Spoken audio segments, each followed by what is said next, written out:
दोस्तों आखिरकार सोनम रघुवंशी का पता लग गया। उसे 8 जून की रात गाजीपुर के एक ढाबे से पकड़ लिया गया है। क्या सोनम रघुवंशी ने अपने पति राजा रघुवंशी का मर्डर कराया तो इसके पीछे मोटिव क्या था, मर्डर करने वाले कौन थे, इन सब बातों को जानने की आज हम कोशिश करेंगे।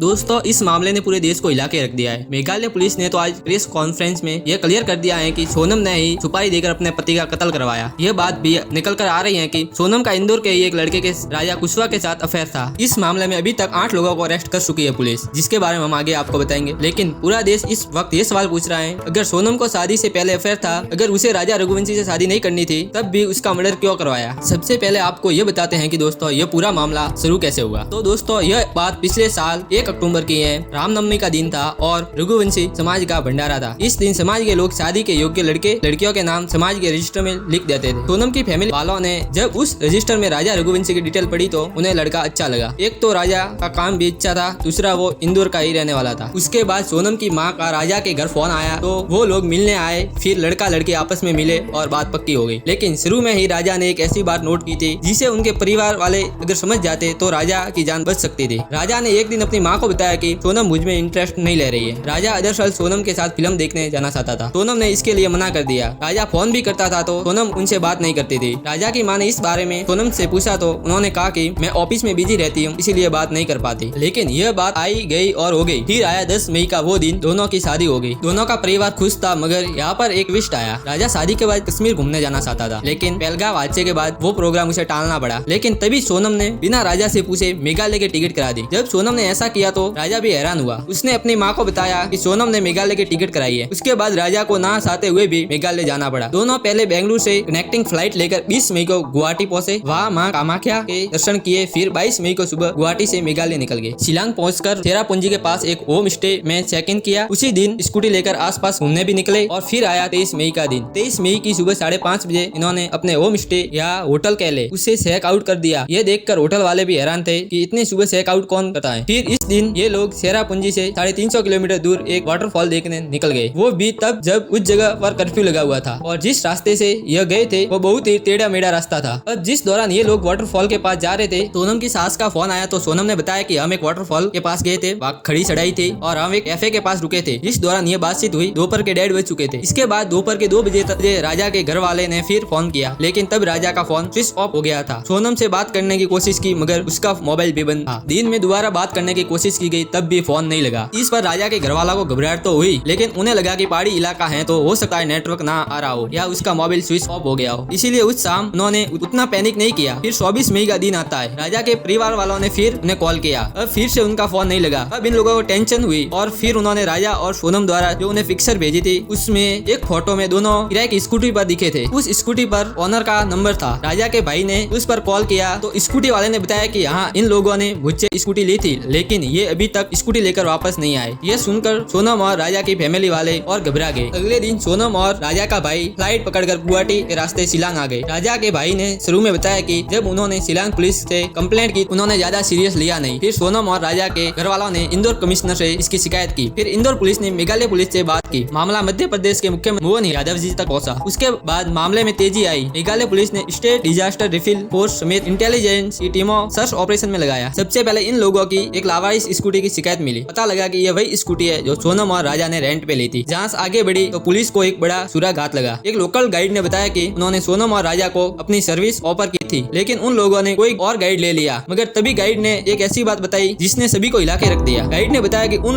दोनों के साथ 3 लोग और थे जो उनसे हिंदी में बात कर रहे थे। अब मेघालय जैसी जगह पर तो कोई हिंदी बोलता नहीं। कोई लोकल आदमी टूरिस्ट के साथ हिंदी में बात करता है तो उसके डायलेक्ट से पता लग जाता है कि वो लोकल है। लेकिन गाइड ने बताया कि नहीं, वो 3 लोग लोकल नहीं थे। फिर यह भी पता लगा कि आखिरी बार जब सोनम अपने हस्बैंड के साथ वाटरफॉल की तरफ जा रही थी तभी सोनम पीछे थी और वो 3 लोग राजा के साथ आगे थे। अब यह बात हैरान करने वाली है। जिस जगह वाटरफॉल है उसे सेफ नहीं माना जाता। यहाँ अक्सर बाहर से आने वाले लोगों के साथ लूटपाट होती रहती है। कुछ साल पहले तो हंगरी से आए एक टूरिस्ट की भी मौत हो गई थी। यह एरिया बाहरी लोगों के लिए इतना अनसेफ है कि जब राजा और सोनम का भाई उन्हें ढूंढते हुए इस जगह पर आए तो लोकल लोगों ने कहा कि आप नाइट स्टे यहाँ पर मत करो। इसीलिए बड़ा सवाल यह है कि वो 3 अनजान लोग अचानक ऐसी जगह पर राजा और सोनम के साथ आने के लिए तैयार कैसे हो गए। लेकिन अब भी पुलिस के हाथ ज्यादा कुछ लगा नहीं। अभी जांच के दौरान 27 मई को 2 बैग पहाड़ी इलाके में मिले। यह बैग उस जगह से काफी दूर थे जहाँ इन दोनों की स्कूटी लावारिस हालत में मिली थी। थी। फिर 3-4 दिन भारी बारिश के कारण सर्च ऑपरेशन को बार बार रोकना पड़ा। फिर आया दोस्तों 2 जून का दिन। पुलिस और रेस्क्यू टीम सोनम राजा से जुड़ा सुराग ढूंढने में लगी थी। तभी रेस्क्यू टीम को एक पहाड़ी के नीचे खाई में कुछ दिखाई दिया। टीम वहाँ पहुंची तो वो एक आदमी की डेड बॉडी पड़ी थी, मगर वो इतनी खराब हालत में थी कि उसे पहचानना मुश्किल था। बॉडी को अस्पताल लाया गया। तभी राजा के भाई को उस शव की पहचान करने के लिए बोला गया। बॉडी इतनी खराब हो चुकी थी कि चेहरे को देखकर कुछ बता पाना पॉसिबल नहीं था। तभी राजा के भाई की नजर उस बॉडी की कलाई पर पड़ी। वहाँ पर एक टैटू गोदा हुआ था, उस पर राजा का नाम था। वो टैटू देखते ही राजा का भाई रोने लगा। यह कंफर्म हो गया था कि यह लाश राजा की ही है। फिर 2 दिन में पोस्टमार्टम रिपोर्ट भी आ गई। पोस्टमार्टम रिपोर्ट से साफ हो गया है कि यह हादसा नहीं था, बल्कि किसी ने तेज हथियार से राजा का मर्डर किया था। पुलिस को पता लगा कि पेड़ काटने वाले हथियार से राजा की हत्या की गई है। 4 जून को राजा की बॉडी इंदौर लाई गई, लेकिन बड़ा सवाल यह था कि सोनम कहाँ थी। तरह तरह के सवाल पूछे जा रहे थे। शक हो रहा था कि क्या सोनम भी इस हत्या में शामिल थे। बड़ा सवाल यह था कि सोनम कहाँ। शक हो रहा था कि क्या सोनम की भी हत्या कर दी गई है। क्या सोनम को किसी गैंग ने बेचकर उसे बांग्लादेश भेज दिया है, या सोनम ही अपने पति राजा के मर्डर में शामिल है और वहाँ से भाग गई है। लेकिन अपने ही पति की मर्डर वाली बात एक ऐसी बात थी जो कोई भी बोलने की हिम्मत नहीं कर रहा था, क्योंकि कोई पत्नी आखिर क्यों शादी के 3 हफ्ते में ही अपने पति की हत्या करवा देगी। लेकिन सोनम से जुड़ा कोई सुराग न मिलने से सस्पेंस लगातार बना रहा। इस बीच मेघालय पुलिस और उनकी टीम लगातार अपनी जांच में लगी हुई थी। मेघालय पुलिस को अपनी जांच से पता लगा कि सोनम के पास एक और नंबर था और मोबाइल टावर और कॉल डिटेल से पता लगा कि उसी लोकेशन से इंदौर फोन किए गए। यह अपने आप में एक बड़ा सबूत था। इसके बाद मेघालय पुलिस ने MP यूपी की पुलिस के साथ मिलकर दोनों स्टेट में अलग अलग जगह छापेमारी करके 4 लोगों को पकड़ लिया। इनमें राजा कुशवाहा और विशाल चौहान को इंदौर से पकड़ लिया गया, आकाश राजपूत को इंदौर के पास से और आनंद कुर्मी को बिना से गिरफ्तार कर लिया गया। फिर 8 जून की रात यूपी के गाजीपुर में एक लड़की बदहवास हालत में मिली। उसने काले रंग की टी-शर्ट लोअर पहन रखी थी। उसके बाल बिखरे हुए थे। चेहरा देखकर लग रहा था कि वह कई दिनों से सोई नहीं थी। तभी उस लड़की ने ढाबे वाले लड़के को कहा कि भैया क्या मुझे आपका फोन मिलेगा, मुझे अपने घर वालों से बात करनी है। ढाबे वाले ने लड़की को अपना फोन दे दिया। फोन पर बात करते ही लड़की रोने लगी। तब तक किसी को नहीं पता था कि ये लड़की कौन है। उस वक्त तक ढाबे पर कुछ महिला ने उस लड़की को पहचान भी लिया था, लेकिन कोई यह समझ नहीं पा रहा था कि वो सोनम रघुवंशी हो सकती है, क्योंकि गाजीपुर से मेघालय 1100 किलोमीटर दूर है। भाई से बात करने के बाद सोनम वहाँ एक चारपाई पर बैठकर रोने लगी। तभी जिस फोन से सोनम ने अपने भाई को कॉल किया था, उसी नंबर पर सोनम के भाई का कॉल आया और उसने ढाबे वाले को कहा कि तुम फौरन पुलिस को कॉल करो। ढाबे वाले ने पुलिस को फोन किया। सोनम ने अपनी पहचान बताई तो पुलिस को फौरन समझ में आ गया कि ये वही लड़की है। इसके बाद पुलिस सोनम को अपने साथ ले गई। सोनम की गिरफ्तारी के बाद जहाँ राजा का भाई खुलकर यह बोल रहा था कि सोनम ही मेरे भाई की कातिल हो सकती है, वही सोनम के फादर का कहना था कि यह एक साजिश है। मेघालय पुलिस उनकी बेटी को फंसाने की कोशिश कर रही है। वो इस मामले में CBI जांच की बात कर रहे हैं। क्या प्रूफ है उनके पास जो भाड़े के हथियार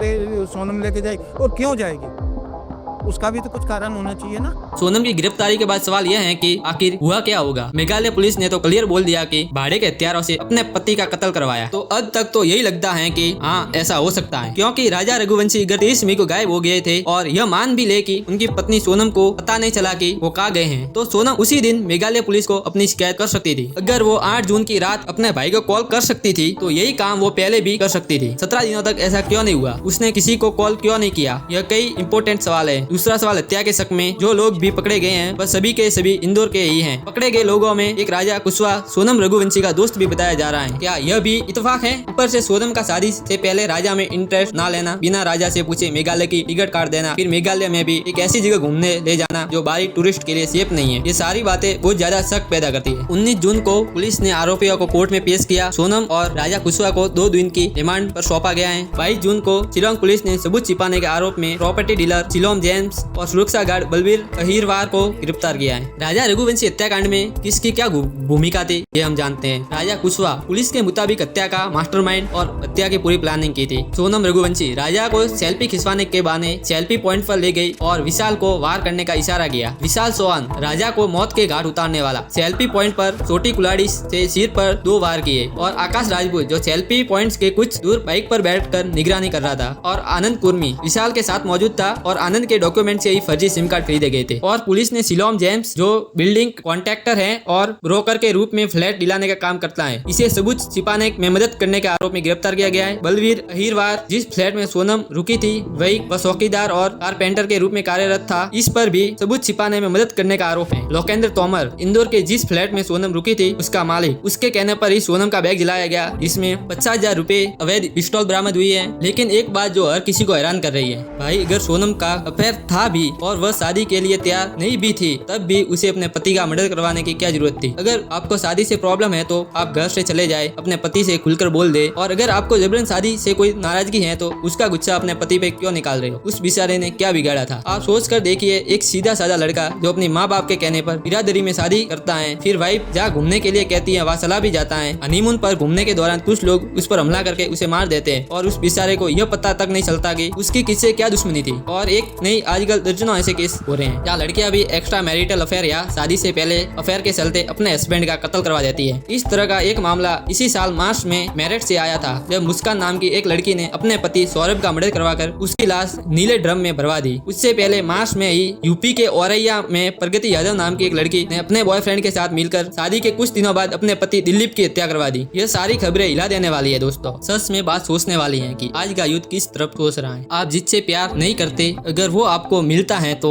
आप उस आदमी को मरवा दे रहे हो जिसका आपका कोई लेना देना नहीं है। दूसरी बात जो मुझे हैरान करती है कि जो लड़कियां इतनी दबंग है कि अपने प्यार के लिए शादी के बाद अपने पति का कत्ल करवा दे रही है, यही लड़कियां शादी से पहले इतनी हिम्मत क्यों नहीं दिखाती? शादी से पहले माँ बाप यह क्यों नहीं बोल देती कि मुझे कोई और लड़का पसंद है, मैं इससे शादी नहीं करूंगी? मतलब माँ बाप के सामने तो आप खुद इतना हेल्पलेस फील करते हो कि मजबूरी में शादी कर लेते हो, और अंदर ही अंदर इतना गुस्सा और जहर भरा होता है कि एक मासूम आदमी का कत्ल करने से पीछे नहीं हटते। मुझे नहीं पता ये कैसी सोच है, मगर इस सोच हजारों लाखों लोग को डरा दिया है। बाकी दोस्तों, आप भी कमेंट करके अपनी राय जरूर शेयर करिएगा। क्या लगता है आपको इस केस में क्या हुआ होगा? बाकी चैनल को सब्सक्राइब करना। जल्दी मिलते हैं, अपना ख्याल रखिए। जय हिंद।